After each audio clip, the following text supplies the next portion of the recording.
السلام عليكم حبايبنا، عاملين ايه؟ يا رب ان شاء الله تكونوا بخير وفي احسن حال. النهارده ان شاء الله احنا جايبين عربيه هيونداي، بس مش الالنترا، هنا بقى دي الافانتي. العربيه دي موديل 2014، كانت معاقين ولسه فك حظ، ولكن بقى بدون جرام واحد من البوهيه. العربيه دي كل العربيات اللي بتنزل معاقين اصلا بتبقى رشه استثماري، لكن العربيه دي مش رشه استثماري ولا اي حاجه خالص، ما فيهاش غير الاكسدامين بس. وعلى فكره كمان لو انا ما قلتلكش عليهم مش هتبان، لان الاكسدامين مرشوشين بحرفنه. لكن دلوقتي هنشيك على العربيه برضو كلها. انا حبيت اجيب لك القلم بس عشان العربيه دي معاقين مش مصري، فقلت اما اوريك برضو، لان الناس بتقول لك ده العربيه رشه استثماري ومش عارف ايه والكلام ده. لا طبعا انا هوريك بعينك. العربيه دي كمان بالمناسبه موجوده في معرض اوتو وهدان. المعرض ده موجود على طريق شبين اوسنا امام قريه دهب. العربيه ما شاء الله فيها اوبشن كتير قوي. العربيه دي كمان بالمناسبه هي للمتاحه عندنا هنا في مصر، المفروض بيقولوا عليها الفئه الرابعه، ولكن ديت الفئه الثانيه في الافانتي. فالفئه الثانيه هنا في الافانتي بينزل فيها 6 ايرباج واي بي اس واي بي دي واي اس بي. العربيه كمان فيها جنود، فيها مرايات ضم، فيها اشارات في المرايات، فيها حاجات هنتفرج عليها. العربيه مفتاح مش بصمه، وما فيهاش فتحه سقف. فالفئات طبعا معروفه في الافانتي حاجات غير اللي احنا متعودين عليها عندنا هنا في مصر. فتعالى اما نشوف كده مع بعض العربيه ونشيك عليها، وبرضه هنتفرج عليها من جوه مع بعض. حابب ان انا اشيك لك اهو، ما شاء الله العربيه ما فيهاش ولا جرام واحد من البوهيه زي ما انت شايف معايا اهو. كمان الدواير بتاع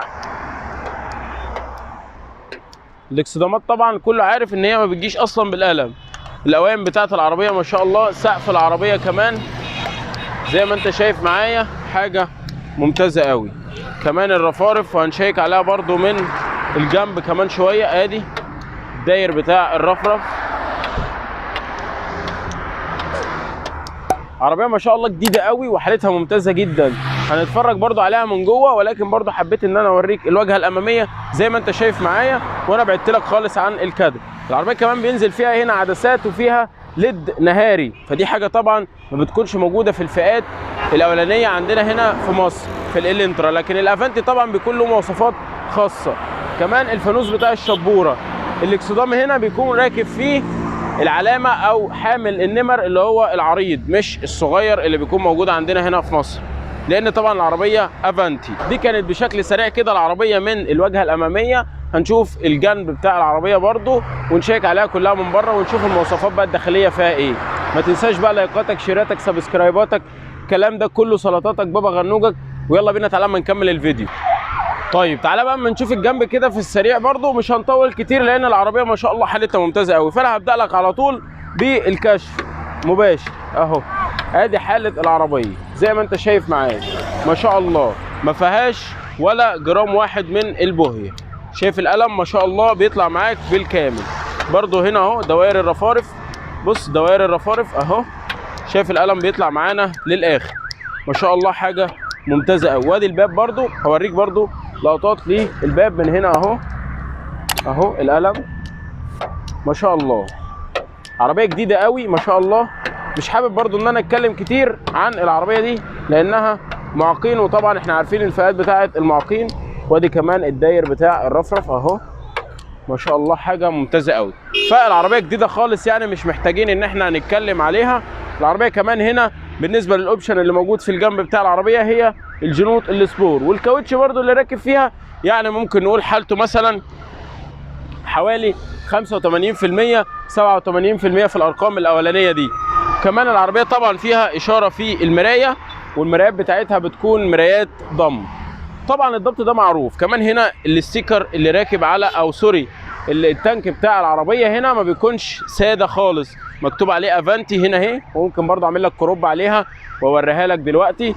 فالعربيه مهتمين بادق التفاصيل فيها من الخارج، مش طبعا زي التقفيل اللي بيجي لنا هنا، ولكن هنا حاجه ممتازه قوي. كمان في شريط من النيكل موجود تحت الازاز هنا على الشفه السفليه للزجاج. فالعربيه بشكل عام ما شاء الله ممتازه قوي، وحاله العربيه من الخارج ما شاء الله ممتازه قوي. وهنشوف طبعا ده ينطبق عليه الحاله الداخليه. هنبص على العربيه من الخلف كده ونشوف السقف بتاعها، هنحاول نمشي عليه الكاميرا برضو، ولكن هشيك لك عليه برضو اهو بالقلم ما شاء الله. العربيه فابريكا بالكامل ما فيهاش ولا ملحوظه واحده بدون خربوش واحد حتى. شوف العربيه ما شاء الله حالتها ممتازه جدا، حاجه ما شاء الله يعني ربنا يبارك لصاحب النصيب. يا ريت بقى ما ننساش كمان ندعي لاخواتنا اللي في فلسطين رجاء من كل الناس اللي بتتفرج على الفيديو ده.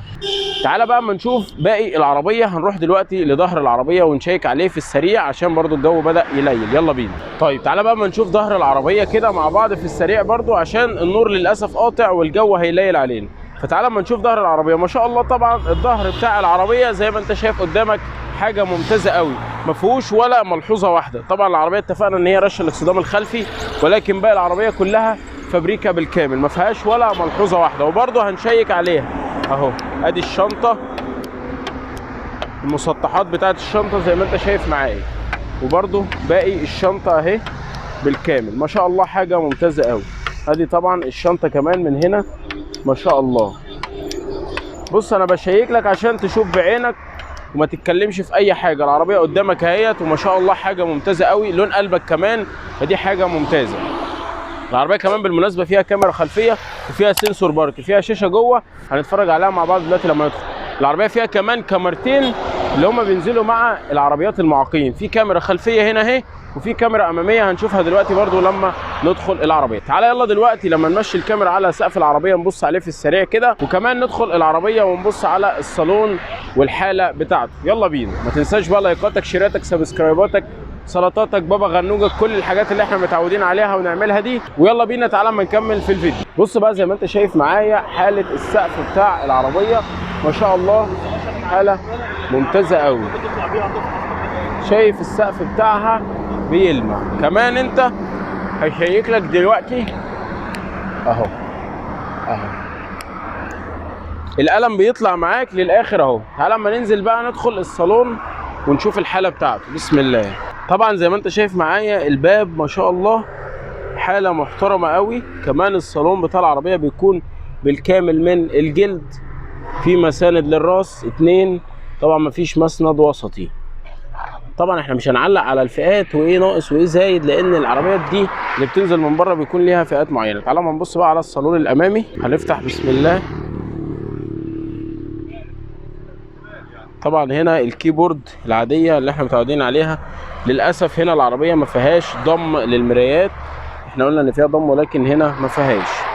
الكراسي بتاعتها كمان بتكون كراسي عاديه مش كهرباء، ولكن الفرش بالكامل من الجلد، فدي حاجه ممتازه. هنشوف الاوبشن بقى اللي موجود. اول حاجه هنا على الشمال في نظام الايكو، وده طبعا الزرار اللي بيزود الاضاءه، وده مش عارف بتاعي صراحه بس شكله راكب.